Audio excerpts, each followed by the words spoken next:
नमस्कार दोस्तों। तो आज हम प्रयास करते हैं घर में उपस्थित जो हमारी धातुएं होती हैं उनकी सहायता से धातुओं के भौतिक गुणों को जानने की।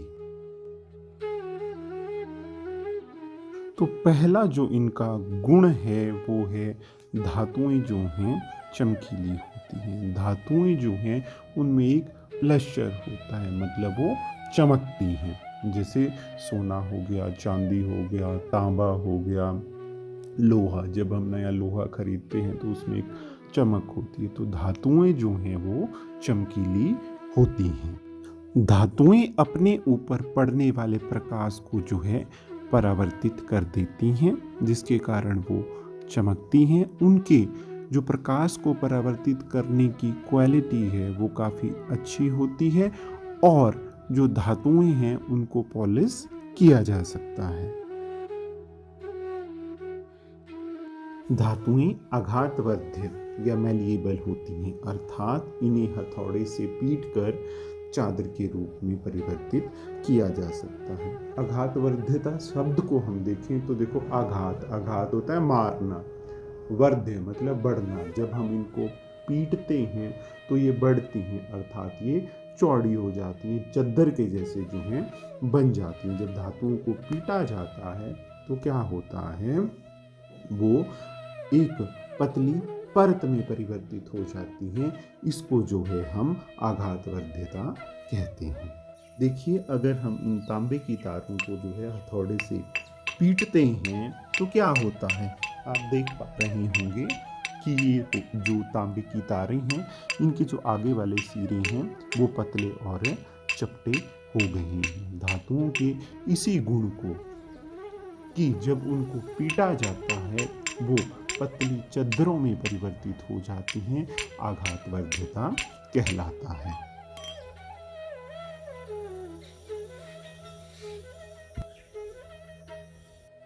घर में दराटी तो सबने देखी होगी। दराटी का हम सभी यूज़ करते हैं। जब हम दराटी का काफ़ी टाइम तक यूज़ करते रहते हैं तो क्या हो जाता है, इसका जो तीखापन है वो कम हो जाता है। फिर हम क्या करते हैं, इनको लोहार के पास लेके जाते हैं और वो क्या करते हैं, इनको अपने हथौड़े से पीटते हैं, जिसको हम लोकल लैंग्वेज में क्या बोलते हैं, दराटियाँ चंडवाना। ठीक है, तो वो क्या करते हैं, वो जो दराटी है उसके ऊपर क्या करते हैं, हथौड़े से मारते हैं, जिसकी वजह से जो दराटी का आगे वाला भाग है वो क्या हो जाता है, चौड़ा हो जाता है। चौड़ा होने की वजह से वो क्या हो जाएगा, साथ में पतला हो जाएगा और दराटी जो है साफ हो जाएगी। तो ये भी जो है धातुओं की आघातवर्ध्यता को दर्शाता है।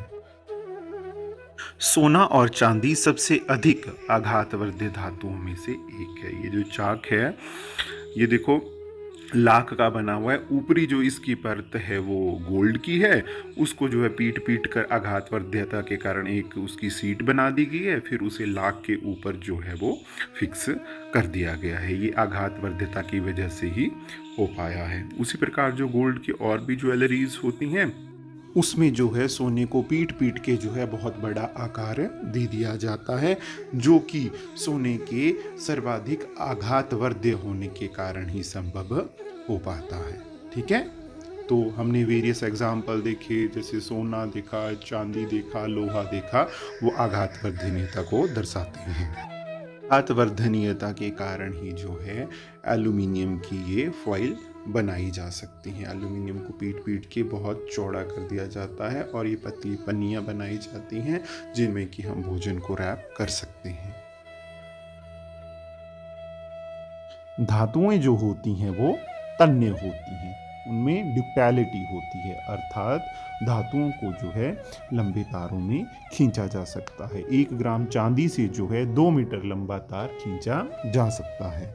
हमारे घरों में तारें इस्तेमाल होती हैं, अगर हम उनका पीवीसी निकाल के देखें तो हम देखेंगे कि उनके अंदर जो तार होती है वो या तो तांबे की होती है या एल्यूमिनियम की होती है। ठीक है,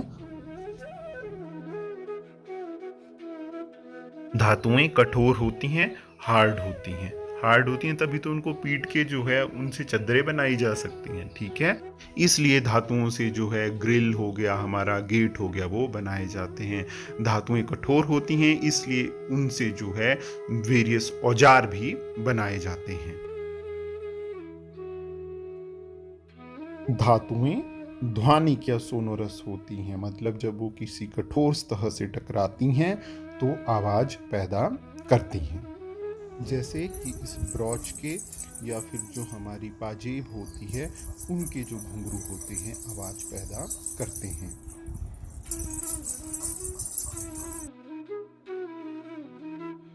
धातुएं विद्युत की चालक होती हैं। Metals are good conductor of electricity.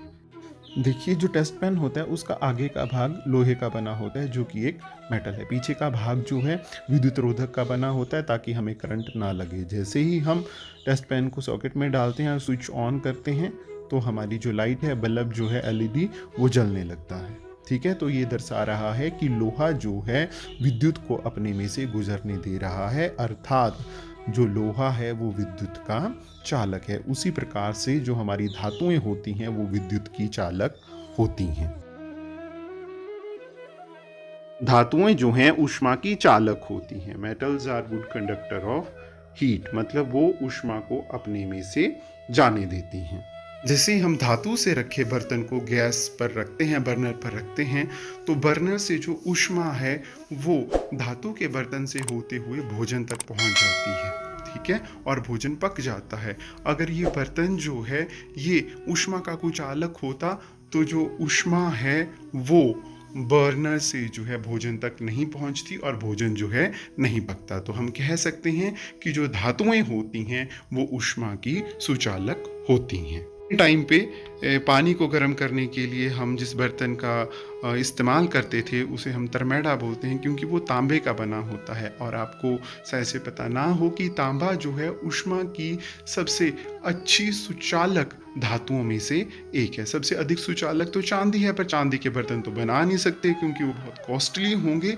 तो क्या करते थे हम, जो पानी गर्म करने का बर्तन है वो तांबे का बनाते थे। उसमें पानी जो है जल्दी गर्म हो जाता था, क्योंकि जो तांबा है वो ऊष्मा का अच्छा सुचालक है, मतलब और धातुओं की अपेक्षा अच्छा सुचालक है। धातुओं में जो है समय के साथ में जंग लग जाता है। धातुएं जो हैं हमारे वातावरण में उपस्थित जो जल हो गया, वायु हो गई, उसके साथ में अभिक्रिया करके उनके ऊपर जो है जंग लग जाता है। जंग लगने की जो दर है वो सभी धातुओं में अलग अलग होती है। कुछ धातुओं में जल्दी जंग लग जाता है और कुछ धातुओं जैसे सोना आदि उनमें कभी भी जंग नहीं लगता है। आइए तो अब बात करते हैं कि धातुओं से जो है गहने क्यों बनाए जाते हैं। धातुएं जो हैं आघातवर्धक होती हैं, धातुएं तन्य होती हैं। चांदी पे बहुत देर से जंग लगता है, जबकि सोने पे जंग जो है वो नहीं लगता है। सोना और चांदी सबसे अधिक आघातवर्धक धातुओं में से एक हैं, इसलिए इन धातुओं का प्रयोग जो है गहने बनाने के लिए किया जाता है। आइए तो अब बात करते हैं कि धातुओं से बर्तन क्यों बनाए जाते हैं। धातुएं जो हैं आघातवर्धक होती हैं, मतलब उनको पीट करके उनकी चादरें बनाई जा सकती हैं और उन चादरों को जो है बर्तनों के रूप में हम ढाल सकते हैं। दूसरा, धातुएं जो होती हैं ऊष्मा की सुचालक होती हैं। तीसरा, धातुएं जो हैं कठोर होती हैं। इन गुणों के कारण जो धातुएं हैं उनसे जो है बर्तन बनाए जाते हैं। धातुएं विद्युत की सुचालक होती हैं तथा धातुएं जो हैं डक्टाइल होती हैं, मतलब धातुएं क्या होती हैं, तन्य होती हैं, इसलिए उन्हें तारों में खींचा जा सकता है। दूसरा, धातुएं जो हैं वो जो इलेक्ट्रिसिटी होती है हमारी, उसकी क्या होती हैं, सुचालक होती हैं, इसलिए धातुओं से जो है हम तारे बनाते हैं। आइए तो अब बात कर लेते हैं मिश्र धातुओं की। ठीक है, कई बार बच्चे कंफ्यूज हो जाते हैं क्योंकि जो मिश्र धातुएं होती हैं उनकी बाह्य जो अपीयरेंस है वो धातुओं की तरह होती है। यहाँ पे हम 3 मिश्र धातु, बाहर की जो परात है वो पीतल की है, अंदर की जो थाली है वो कांसे की है और जो गिलास है वो स्टील का है। ये तीनों जो हैं मिश्र धातुओं के उदाहरण हैं। अब बात करते हैं कि मिश्र धातु होती क्या है। मिश्र धातु में 2 या 2 से अधिक धातुएं या फिर धातु या अधातु होती है, जो कि पिघली हुई दशा में एक दूसरे से पूर्ण रूप से जो है घुल जाती हैं और ठोस होने पर स्पष्ट परतों में अलग नहीं होती हैं, उन्हें जो है हम मिश्र धातु कहते हैं। पीतल जो है वो तांबे और जस्त की मिश्र धातु है।